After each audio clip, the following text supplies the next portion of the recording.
இதுக்கு மேலேயும் உங்ககிட்ட வந்து பணம் கேட்டா என்னை விட மானம் கெட்டவன் யாரும் இருக்க முடியாது.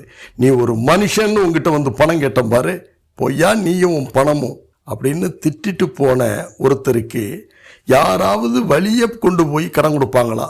இதை நீங்களும் தெரிஞ்சுக்கணும் இல்லையா? சொல்றேன்.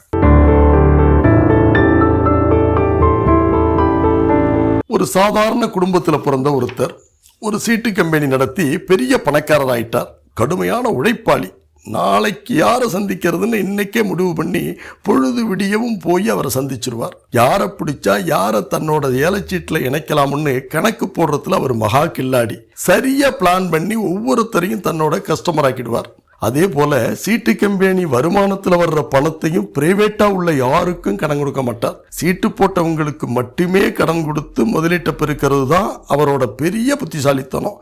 அதுதான் முதலுக்கு சேஃப்டிம்பார். அதே போல யாரு கடன் கேட்டாலும் அவ்வளவு ஈஸியா கடனும் கொடுத்துட மாட்டார். கையில எவ்வளவு பணம் இருந்தாலும் கைவசம் இப்ப காசு இல்லைன்னு புதுசா காரணங்களை சொல்லி இழுக்க விட்டு கொடுக்கறது தான் அவரோட வழக்கம். ஒரு நாள் கடுமையான பண நெருக்கடியில இருந்த ஒரு வாடிக்கையாளர் இவர்கிட்ட அர்ஜென்டா எனக்கு கொஞ்சம் கடன் வேணும்னு வந்து கேட்டார். அவரும் வழக்கம் போல வரவேண்டிய பணமெல்லாம் கைக்கு வரல, ஒரு வாரம் கழிச்சு வாங்கினார். வந்தவரும் சரி அது உண்மையாக இருக்கும்னு நம்பிட்டு போயிட்டார்.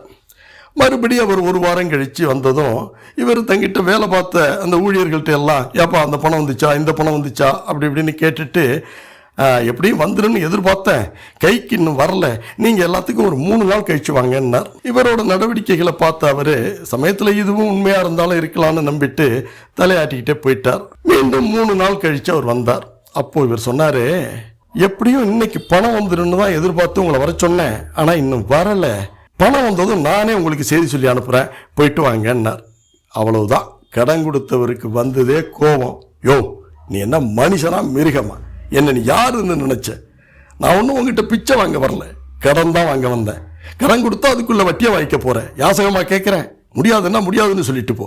அதை விட்டுட்டு என்ன வெட்டி பையன் நினச்சிக்கிட்டு இன்னைக்கு வா நாளைக்கு வான்னு அலைய விடுறேன். உன் பணமும் வேண்டாம், ஒரு மண்ணும் வேண்டாம். இனிமே நான் உங்ககிட்ட எந்த வித கனெக்ஷனும் வச்சுக்க தயாராகவும் இல்லை. என்னோட கணக்கு சீட்டு எல்லாத்தையும் செட்டில் பண்ணிவிடு. இனி நான் உன் முகத்தில் முடிக்க மாட்டேன், நீனு என் முகத்தில் முடிக்காண்டான் அப்படின்னு தரக்குறைவான வார்த்தைகளை கடுமையாக பேசிட்டு அவர் எழுந்திரிச்சு போயிட்டார். மறுநாள் காலையில் பொழுது விடியறதுக்குள்ளேயே அவர் எவ்வளவு பணம் கேட்டாரோ அந்த பணத்தோடு வீட்டுக்கு போய் சேர்ந்துட்டார் இந்த சீட்டு கம்பெனிக்காரர். என்னை மன்னிச்சிடுங்க, நீங்கள் கோவப்பட்டது நியாயம்தான், என்னமோ தெரியலை, பணம் வர கொஞ்சம் லேட் ஆகிட்டு இந்தாங்க நீங்கள் கேட்ட பணம்னு எந்த கையெழுத்தும் வாங்காமல் அவர்கிட்ட கொடுத்துட்டு வந்துட்டார்.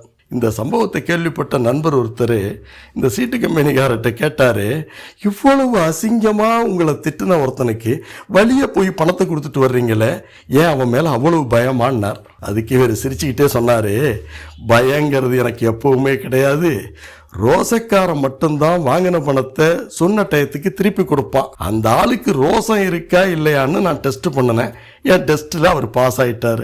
அதான் அவரை மதித்து நானே கொண்டு போய் கொடுத்துட்டு வர்றேன்னாரு பாருங்க.